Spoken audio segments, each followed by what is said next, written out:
Honorable Minister for Communications, Shri Kapil Sibalji, my colleagues in the Telecom Commission, CMD BSNL, Senior DDG TEC, and my very young friends.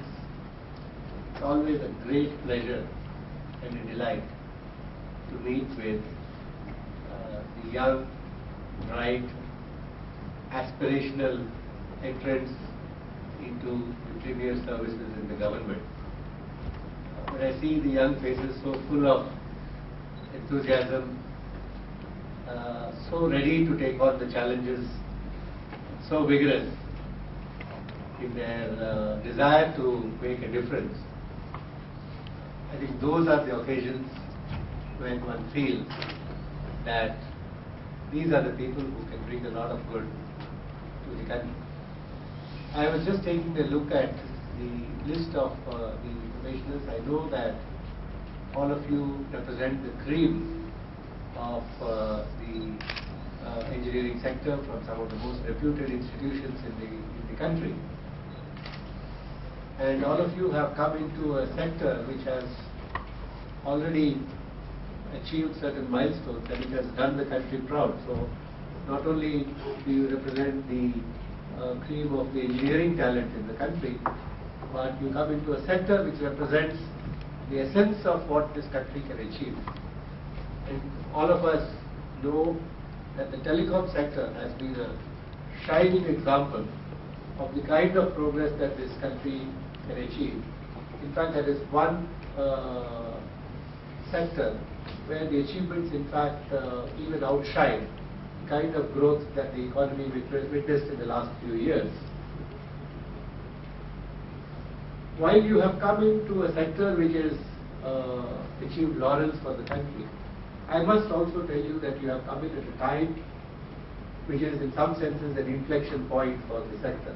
Faces many challenges going forward, and we are in fact at a watershed where if we do things right, we could actually take off into the next big leap in the telecom sector over the next decade and achieve another miracle in the telecom sector comparable to whatever we have achieved in the last 10 years. But if we don't do that, then the next 10 years may end up just plateauing in terms of where we have already reached.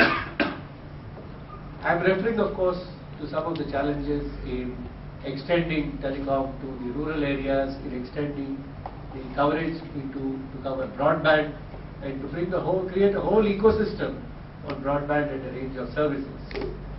So that's certainly a very, very exciting phase. The second big challenge is that over the last decade, while on one side we've had this miraculous growth, on the other side, the matter of deep concern is the continuously diminishing share of the public sector in the telecommunications space. In part, that is because the public sector is characterized, not just in telecom but in all sectors across the economy, by two very broad characteristics. Number one is they are very good in production, very good in technology. I still find the best managers in the public sector. But generally the weaknesses have been in marketing and in the commercial side, where they are unable to match up with the private sector. And they are unable to understand also some of the strategies and tactics employed by the private sector. So this requires a very different and a very well-rounded personality, not just in the telecommunications space. So it is a time where young people like yourselves, who had the opportunity to go into the private sector, but chose instead to come into the government and the public sector. This is the time for you really to show that we can face up to challenges in the public sector vis-a-vis the private sector and meet them and treat them at their own game.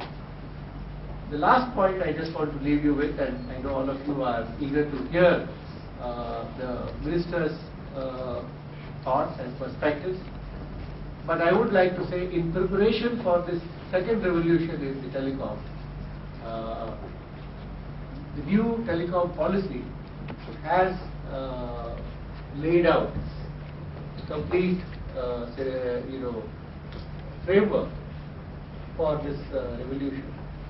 How technology will get inducted, how it will be driven by commercial forces rather than by regulation, how people will have to finalize their techno-commercial strategies, and how the government and policy regulation gives them the freedom and the space so that they can plan it. And whoever anticipates technology trends, whoever anticipates market behavior and is able to step into that space early, and whoever is able to command trust of the people would be successful in the marketplace.